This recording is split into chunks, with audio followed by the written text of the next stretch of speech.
Welcome, Summoners, to the League of Legends Patch Preview. I'm Freak and we're joined with Morello, lead champion designer.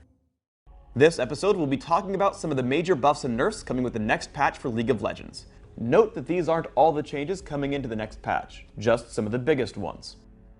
Tryndamere has a pretty significant rework coming, as he'll be using the Fury system instead of Bloodlust stacks. What were our goals here?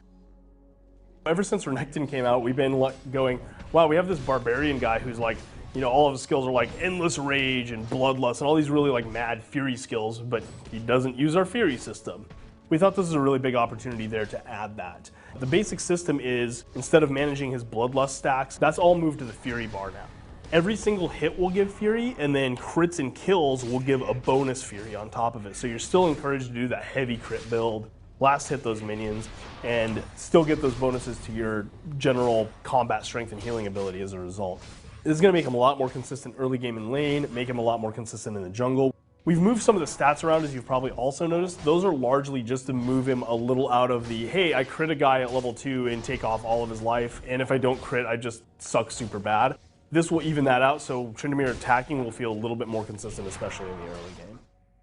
Twisted Fate and Pantheon are losing their infinite ranges on their ultimates. Why are we nerfing these skills? Isn't Pantheon going to be underpowered? The global teleport range changes are something we've been waiting a while to get.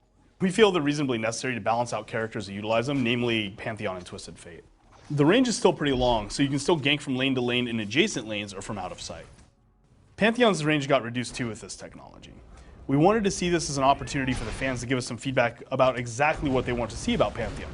We do have a forum thread up right now, and we've been checking that and gathering feedback. One thing for sure, Pantheon will be getting buffs in the patch following this one. We're not just going to leave him. After we nerfed Ashe last patch, we're now targeting Corki for some nerfs. Why is that?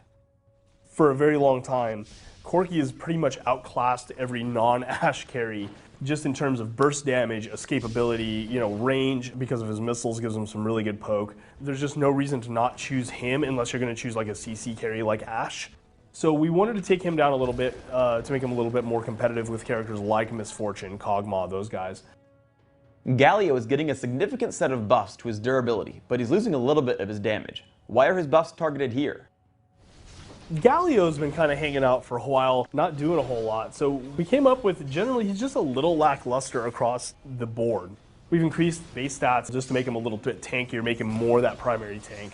Idol of Durand, his ultimate, now actually gives him a 20% more damage reduction than it did previously. So while he is doing that ultimate flash initiation move that Galio can do, he's actually significantly tankier there.